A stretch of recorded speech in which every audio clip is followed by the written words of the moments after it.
name, as I said, was Paul Hellyer. I'm a former Minister of National Defense for Canada. I served in 3 governments during a total of 23 and a half years as a Member of Parliament. Although as Minister of National Defense, I had sighting reports of UFOs. I was too busy to be concerned about them at the time because I was trying to unify the Army, Navy, and Air Force into a single Canadian Defence Force. And that itself was a kind of battle to the finish. So this was not high on my agenda. But about 10 years ago, I started getting interested due to a young man from Ottawa sending me material on the subject. I told him I was too busy to read it, but he had confidence that someday I would. He sent me a copy of Colonel Corso's book, The Day After Roswell. It took me a while to get around to reading it, but I took it for my summer reading in 2005 and was really impressed with what was contained in it. And what I thought to myself is there are huge issues here, huge issues. And the American people and the people of the world have a right to know what's going on because they're part of it. It's not just an isolated thing. And so after confirming the contents of the book with a retired United States Air Force general, I accepted the invitation of Victor Vigiani, who's over here somewhere, and his cohort, Mike Bird, to speak to a symposium at the University of Toronto. And I said, UFOs are as real as the airplanes flying overhead. That gave me the dubious distinction of being the first person of cabinet rank in the G8 group of countries to say so unequivocally.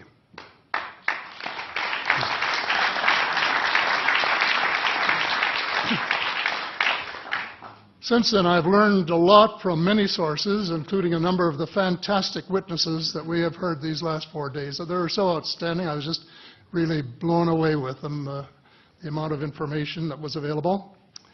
And I appreciate every single one of them.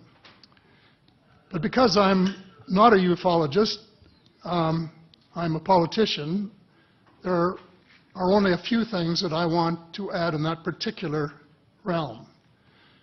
First is that about in the 1960s sometime, there was a flotilla of UFOs headed south that crossed into NATO territory in Europe.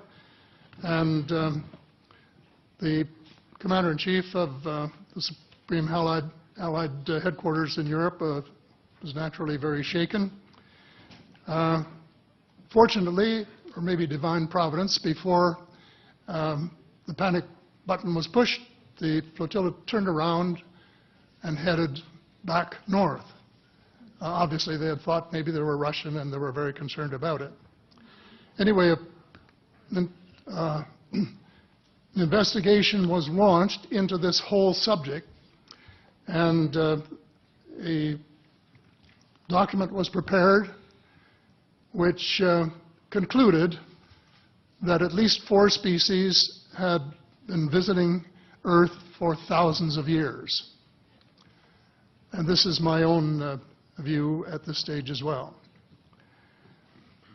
So, except for that, there are just a couple of things that we've talked about that I'd like to refer to.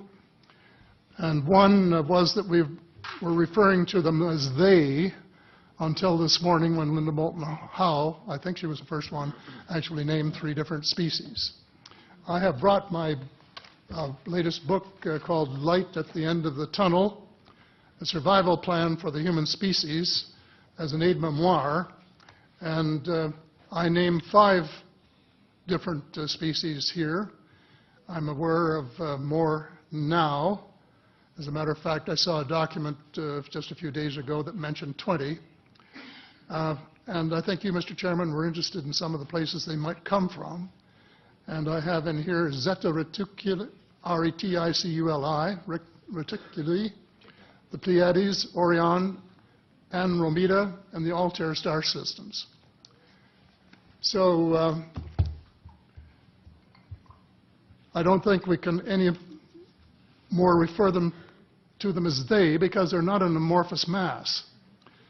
They are different species and consequently may have different agendas. I don't think we can say that they all have the same agenda any more than we could say that the United States, China, and Russia had the same agenda. Our real interests may be very similar, but as of now, our perceived interests are still quite far apart. One more observation before I begin what I want to say, and that is that we spent quite a bit of time talking about the 66-year-old cadavers.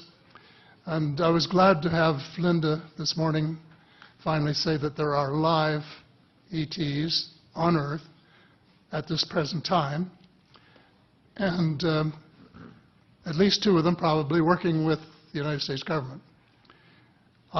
The other species that I learned about not too long ago was called the tall whites. And this is when Paula Harris broke the story just a few years ago. And through her good offices, I had the chance to talk for about 3 hours with former Airman Charles Hall and listen to this absolutely fascinating story of how he was working with, first of all, he was scared out of his skin, but after that, when he got to know them, how he was working with, and finally they became to trust each other and have a good working relationship with the tall whites at the gunnery range at Indian Springs in Nevada. And these tall whites were living on United States Air Force property and working in cooperation with the United States Air Force and sharing technology with them. He wrote a book, incidentally, called Millennial Hospitality. There are 4 different versions, but Paula says that Millennial Hospitality number 2 is the best. I think that's the one I read, and it's a very interesting read if you want to sort of get inside the problem of what it's like to bump into these people floating across the terrain in the desert. Well, enough on that for now. My interest is in full disclosure. And my only caveat is I think probably I would say 95 to 98% full disclosure. I know of 1 or 2 things that I'm not sure should be in the public domain, at least yet. They will be someday, I'm sure, but not maybe immediately. But just as children survive the idea of the Tooth Fairy and Santa Claus when they become adult, I think that tax-paying citizens are quite capable of accepting the new and broader reality that we live in a cosmos teeming with life of various sorts. The fact that some other civilizations are more advanced than we are may be humbling, but that could be a necessary step in our survival.